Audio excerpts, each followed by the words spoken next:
bem-vindos ao segundo episódio de No Pico da Loucura. Esta semana na Ilha do Pico pairou uma nuvem de estupidez, deixando o jornalismo entregue às bananas. Não sei se foi derivado ao pós-Páscoa ou ao 25 de Abril, mas o que é certo é que a imprensa local andou a semana toda a encher chouriços. A Rádio Pico, por exemplo, noticiou a doação de um sofá e um cortinado à equipa de bombeiros destacada no aeroporto. Não se vê o cortinado, porém posso garantir-vos que não é um cortinado qualquer. Aquele é um cortinado que tapa a janela todinha, com rendados nas pontas e tudo, que condiz com a Pronta TV.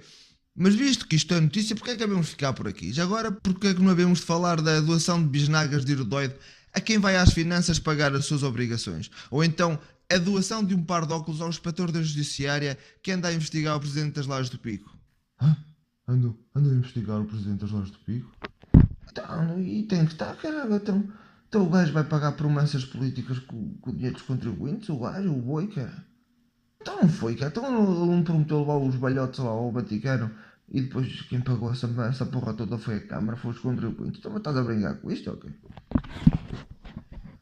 O secretário regional do Mar, Ciência e Tecnologia adiantou que no âmbito do Programa Operacional Mar 2020, os Açores são a região do país com mais projetos aprovados, o que corresponde a cerca de 6 vezes mais do que a média nacional, acrescentando que a região tinha 664 candidaturas aprovadas no período a que se refere o mais recente relatório do Tribunal de Contas, divulgado esta quarta-feira. E agora eu digo, senhor jornalista e senhor secretário regional do Mar, se os senhores me dissessem que Beja ou o Fundão têm a maioria dos projetos aprovados, isso sim é uma notícia, cara. Já agora, conheces tão bem a geografia de Portugal que nem sequer reparaste que isto aqui não é o Fundão, é Coimbra. Este sim é o Fundão.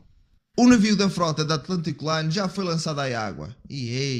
Após o lançamento à água, seguir-se-ão os acabamentos de equipamentos, máquinas interiores, provas de mar e certificações e posterior entrega do navio na horta. O navio vai chamar-se Mestre Jaime Feijó. A atribuição desse nome à semelhança do que acontecia com o Mestre Simão pretende ser uma homenagem a uma das figuras de referência do cotidiano do transporte marítimo entre as ilhas de Faial e do Pico. Vamos lá ver se eles vão manchar também o nome do Mestre Jaime Feijó, conforme fizeram com o Mestre Simão. Mas olha, já agora, o aeroporto da cidade do Porto faz referência a Sá Carneiro, um homem que morreu num acidente de avião.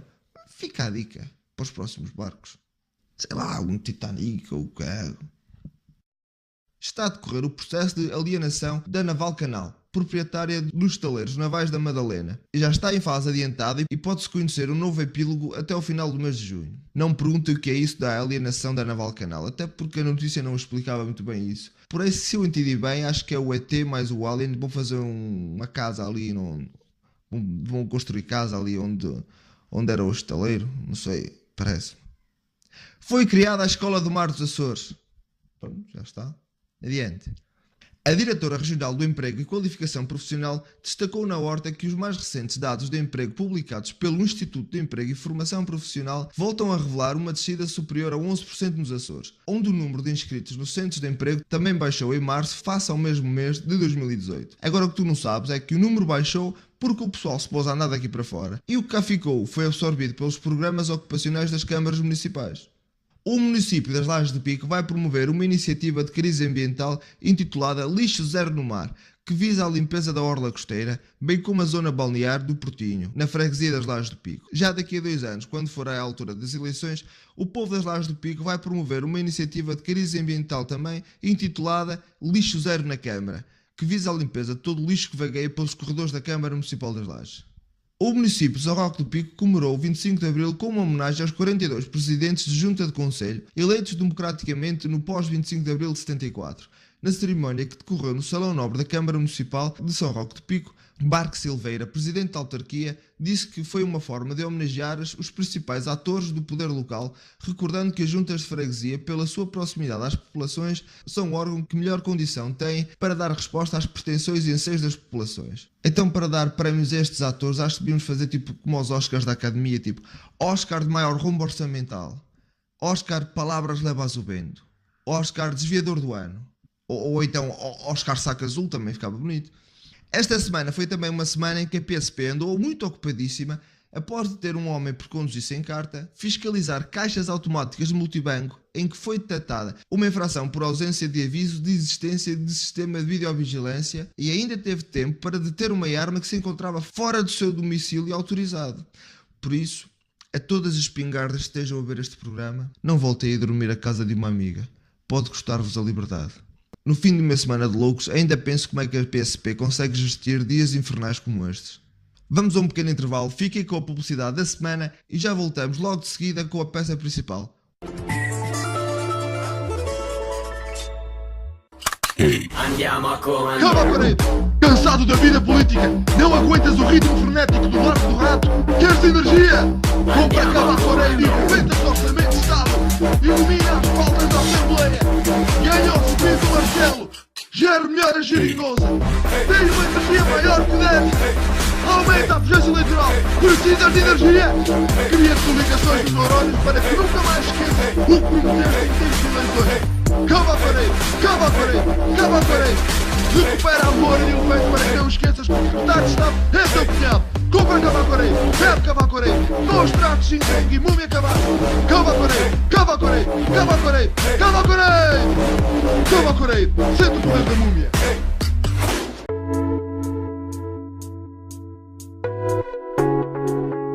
Esta noite, no resumo alargado de Quem Quer Namorar com um Patife. Neto de Moura troca Lucille por uma moca com pregos. Já Lucille faz revelações estonteantes dizendo Neto de Moura corre.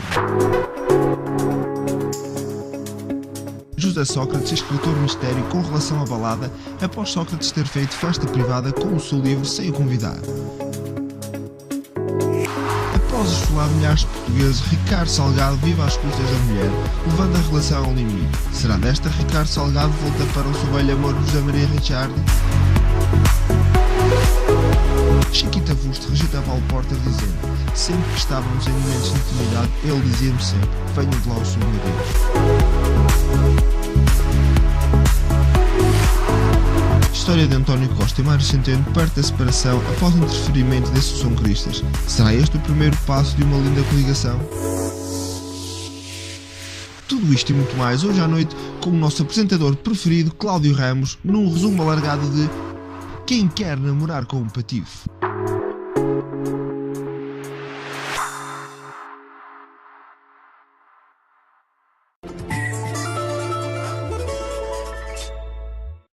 Ah, 25 de Abril.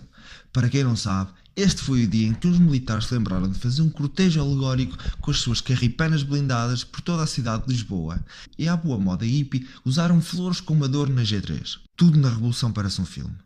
Com o herói principal, o vilão, o clímax da história e o viveram felizes para sempre. Só que não. Hoje vamos falar acerca de coisas que provavelmente tu não sabias. Vamos desmontar certos mitos de Abril. Número 1. Salazar era um grande ditador fascista. Olha, este era Mário Soares, o bolachudo que lutou contra o regime de Salazar, tendo sido deportado para Santo Tomé por supostamente ter denunciado à imprensa estrangeira o caso de pedofilia Baleros. Mas já vamos a isso.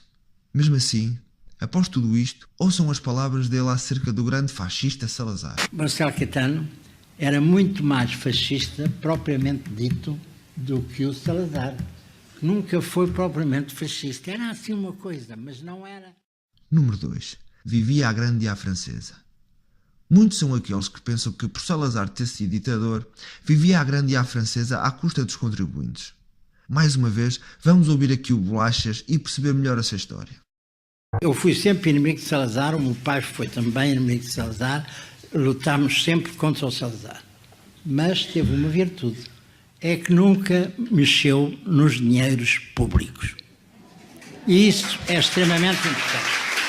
Número 3. Caso Baleros. Não estamos a falar daquele onde a Sofia Alves mostra as mamas, spoiler alert, mas sim o escândalo que manchou o regime salazarista. Este filme é bem pior e mete muito mais nojo. Foi o caso que custou ao bolachudo a liberdade e que devia ter custado a marqueses, condes, empresários, um ministro e até um alto membro da igreja, mais uma vez, muito mais. Filhas de prostitutas com 9, 10 e 11 anos eram entregues pelas mães em troca de dinheiro. Apesar de a rede ter começado a atuar há anos, só em 1967 o escândalo foi conhecido graças a jornais estrangeiros, já que a comunicação social portuguesa estava sujeita à censura. Um jornal italiano publicou a notícia com o título Caça à Lolita no Jardim do Ministro. A caçada é descrita com alguns pormenores. 10 crianças nuas, calçando apenas sapatos e usando uma fita colorida na cabeleira postiça. Elas eram largadas no Jardim do Ministro. Os predadores, Também nus e com uma fita colorida, perseguiam as presas até apanharem a que tinham a fita da mesma cor usada pelo caçador. De seguida, consumava-se o ato sexual. Já outro divertimento dos predadores sexuais consistia numa dança executada pelas meninas à luz cor-de-rosa vinda dos holofotes, daí o nome de ballet rose atribuído ao escândalo. Como os abusadores de crianças pagavam muito bem pelo desfloramento das meninas, pelo menos uma mãe vendeu várias vezes o da sua filha, usando sangue de galinha ou de coelho para simular a virgindade. Embora o caso fosse falado pelos corredores do poder, apenas foi devidamente investigado quando a polícia judiciária prendeu a modista Genoveva, tida como desencaminhadora de menores, já que encontrou na sua casa a lista de clientes das meninas feitas prostitutas pelas próprias mães. Salazar, ao tomar conhecimento do caso, acabou com as práticas pedófilas dos seus correligionários e mandou a PIDE seguir com a investigação. A divulgação do escândalo na comunicação social estrangeira irritou profundamente o presidente do Conselho de Ministros. O seu ministro da Justiça, ao exigir a investigação total do caso, escreveu a sua própria demissão, pois o chefe do governo, homem católico, pretendia a todo custo defender a moral e os bons costumes do regime. Quando o caso foi a julgamento, 2 prostitutas foram condenadas. A um dos homens foi aplicada uma multa. Os restantes foram absolvidos, como é óbvio. A Igreja estava tão envolvida que é quando da visita do Papa Paulo VI a Portugal, Sua Santidade teve uma dura conversa com o prelado português, o qual posteriormente foi sujeito a uma certa clausura. Anos mais tarde, ao ver a rede de pedofilia da Casa Pia envolver ministros e altas entidades, é caso para dizer que a revolução mudou merda nenhuma. Número 3. Fome. De certeza que já ouviste falar que se dividia uma sardinha para 3 pessoas, e outras que iam mais além dizendo que se dividia uma sardinha por 7 pessoas. Não te vou dizer que é treta porque não era. Porém, lembra-te uma coisa, Salazar foi convidado para o regime em 1931, durante a crise financeira mundial, com um Portugal rural, e em poucos anos torna Portugal um país industrializado e próspero, e uma das suas visões progressistas é o Complexo Industrial do Caixão, que foi criado com o objetivo de agregar e potenciar a produção local de fruta, legumes, azeite e vinho, das vinhas que ficavam fora da região demarcada e não iam para a Casa do Douro, carne de vaca, porco e ovelha e também leite. Contratualizava terrenos com agricultores, pagava obras dos socalcos, subsidiava os viveiros e durante os anos 60 empregou 1.200 trabalhadores. Hoje está ao abandono. Lembrem-se também que estamos numa época em que as latas de conserva estavam na moda, seja para fins de consumo pessoal como também para fins militares.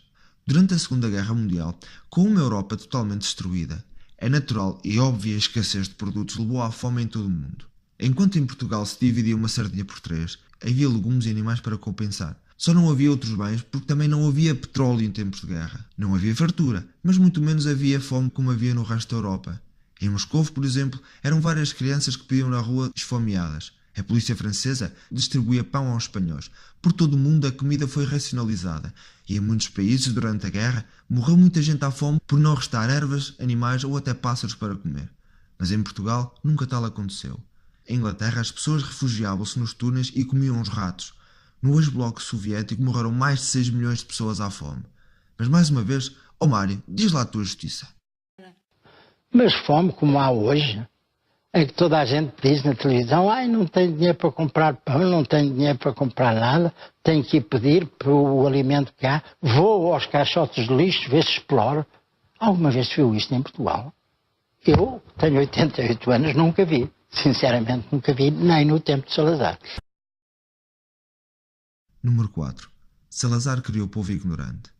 Bom, Salazar criou o povo ignorante, tenho que dizer que errou completamente quando mandou construir escolas em todas as aldeias. Escolas essas que ainda hoje existem e muitas foram fechadas pelos governos sucessivos. Depois, como se não fosse suficiente, criou a moderna cidade universitária e fez chegar aos lares mais distantes o ensino secundário através da telescola. Criou bibliotecas em todos os grandes centros e criou bibliotecas itinerantes para que chegassem também às aldeias mais distantes. Digamos que Salazar criou o povo ignorante, com estas medidas falhou redondamente. Número 5. Portugal era um país atrasado. Não era bem assim.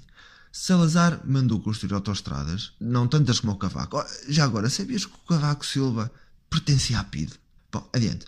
Construiu barragens e pontes, tanto em Portugal como nas colónias em África. Hospitais que ainda hoje tu utilizas. Criou a Caixa de Providência, como lhe chamam hoje, Segurança Social. Criou também a FNAT, que era a Fundação Nacional para a Alegria no Trabalho, o que hoje tu chamas de Inatel. Resumindo, ponto 5. Estas são imagens de Portugal em 1931, a quando a entrada de Salazar no regime, E estas são, em 74, o ano da Revolução de Abril.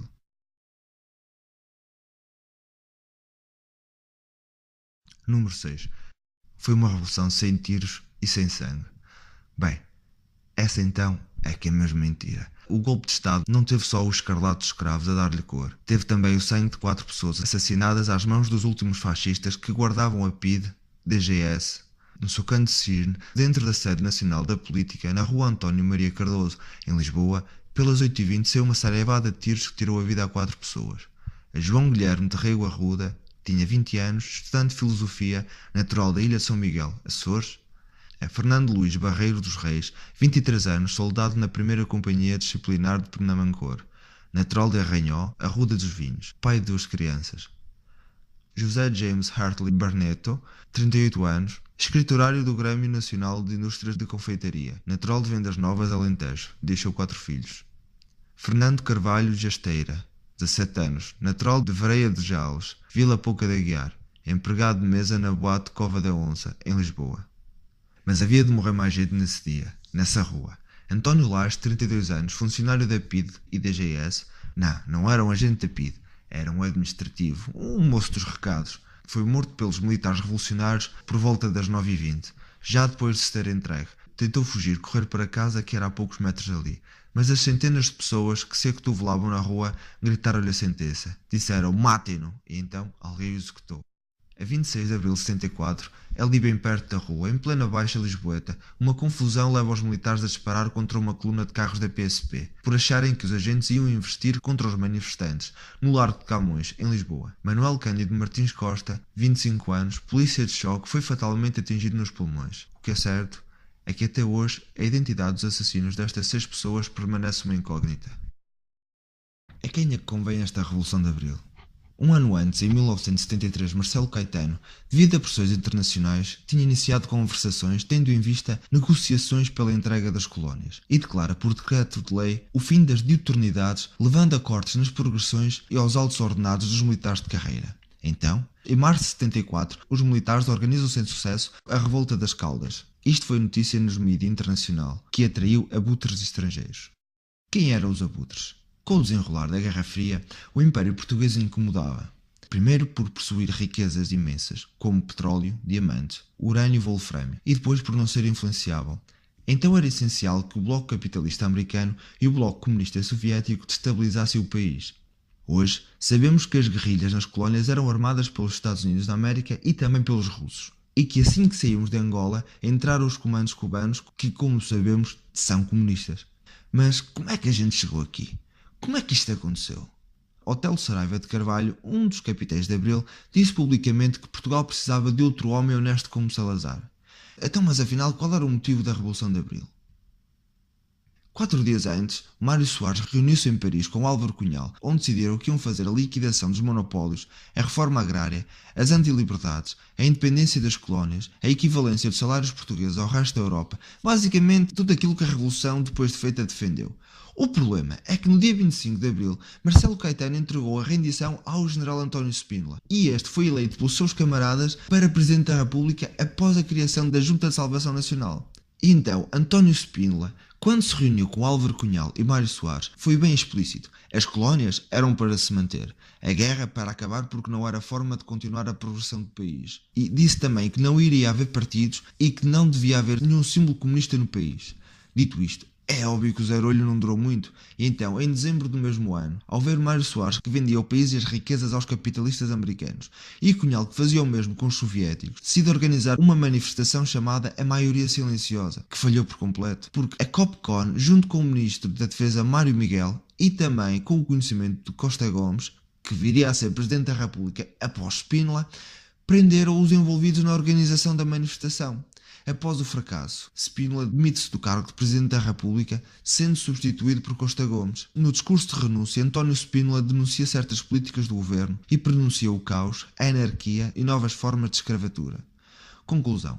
45 anos depois, podemos concluir que Spínola nunca esteve tão certo. E já Salazar disse, infeliz povo que, se confundindo promessas vãs com realidades, viera a convencer-se um dia que o trabalho é sinal de servidão e a desordem, atmosfera saudável de vida. E disse também, O poder só pode agradar aos tolos ou aos predestinados. Os tolos desejam-no pelas vantagens que deles esperam. Os predestinados gozam-no pelo que para eles representa. Não esquecendo também esta célebre que diz: há que regular a máquina do Estado com tal precisão que os ministros estejam impossibilitados pela própria natureza das leis de fazer favores aos seus conhecidos e amigos. Bem, António Nostradamus Salazar, tu e as tuas previsões acertaram na mousse. Mas vejam isto. Começa, no fundo, a ser necessário em Portugal que os portugueses demonstrem muito rapidamente a necessidade de que querem mudar, de que precisamos de mudar e que precisamos, no fundo, transformar este regime controlado por incompetentes num regime controlado por aqueles que melhor capacidade têm. Ouça, há em Portugal e há portugueses espalhados pelo mundo de enorme talento. Porque estas grandes máquinas partidárias não permitem que estas empreendedores políticos carregados de competência cheguem à linha da frente, porque o sistema está blindado para que estas pessoas que andam nos partidos políticos há décadas possam aceder ao poder. E, portanto, empreender hoje em Portugal significa, obrigatoriamente, transformar o sistema político, que é uma ditadura disfarçada de partidos políticos, num sistema transparente, num sistema onde cada português possa ter acesso à capacidade de ser eleito. Você, se quiser, pode ser eleito num sistema verdadeiramente democrático. Hoje não pode, não pertence a um partido político, não andou no partido político durante décadas e, portanto, não tem qualquer hipótese. Está vedado. Portanto, isto não é uma democracia. Quando fala dessa ideia da abstenção como punição. Era um solavanco democrático nas estruturas do nosso Mas como regime. é que pode vingar esta opinião face àqueles que dizem que não ir votar é admitir de um direito que nós temos para depois podermos refilar? Se o direito é meu, eu exerço ou não. Não exijo tutelas aos direitos que são meus. Eu exerço o meu direito conforme eu entendo que o devo exercer. E não concedo a ninguém o direito de me vir indicar como é que devo exercer. Os políticos têm medo da abstenção, porque a abstenção em Portugal já atingiu os 40%. Têm medo da abstenção. Acho que já ultrapassou. Mas há outro pormenor. Têm medo da abstenção e há outro caso. É que cada voto rende aos partidos políticos por ano 3,100 euros. Cada voto. Pois é. 3 euros Mesmo os nulos e brancos, não. Não, o voto no partido. Esses não conta. Por isso que eles ficam em pânico quando se fala em não ir votar. Porque há partidos, são quase 30 milhões de euros por ano que os partidos políticos recebem. Olha, vou poupar 3,100 € no domingo. Não, percebe? O problema é esse, é que dói muito nas finanças. Mas eu acho que a maior parte dos portugueses não sabe disso. Bom, eu já escrevi um artigo no jornal. Esse dinheiro? Eu já escrevi um artigo. O Estado, a Assembleia da República. Eu já escrevi isso num artigo no JN, aqui há uns meses. Tenho falado nisso e estou aqui a falar. Cada voto. Vamos lá. Ou seja, até lhe posso dizer, o MRPP, por exemplo, porque teve mais de 50 mil votos para a Assembleia, recebe hoje cerca de 15 mil euros por mês, ou mais.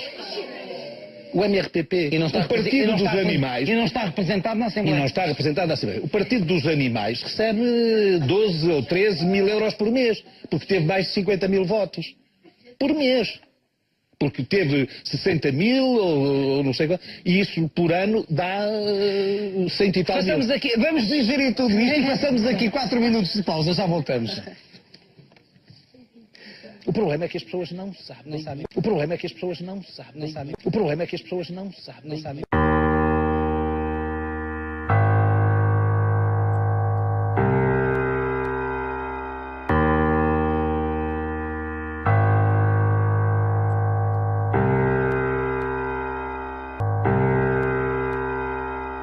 Às 3h30, o Eixo Norte-Sul traz-nos a história da aldeia de Pai de Viegas, no Concelho da Guarda. É uma aldeia que ainda não tem água canalizada, nem saneamento básico.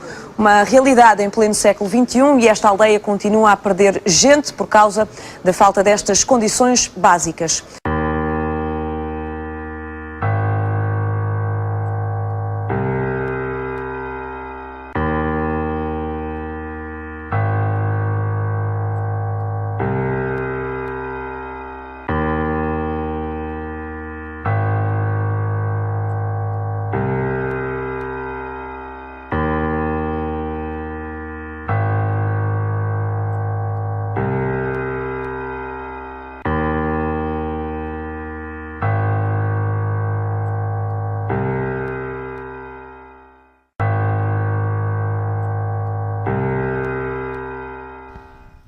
Salazar amou o seu país, não o roubou, desenvolveu-o, levando à sua industrialização. Soube gerir as políticas externas, afastando Portugal da Segunda Guerra Mundial. Porém, borrou a pintura toda quando encobriu membros do seu governo e da alta sociedade portuguesa, abafando o caso Balearoz, e também por ter permitido que a PIDE oprimisse o povo que estivesse descontente com certas situações. Mas quase meio século após o 25 de Abril, podemos perceber que a Revolução serviu para iludir o povo com uma falsa liberdade, usando e manipulando as forças armadas e o povo para que certas entidades pudessem atingir os seus objetivos pessoais, como angariar riqueza e poder. Agora, cabe a ti decidir o que fazer com o resto da liberdade que te sobra.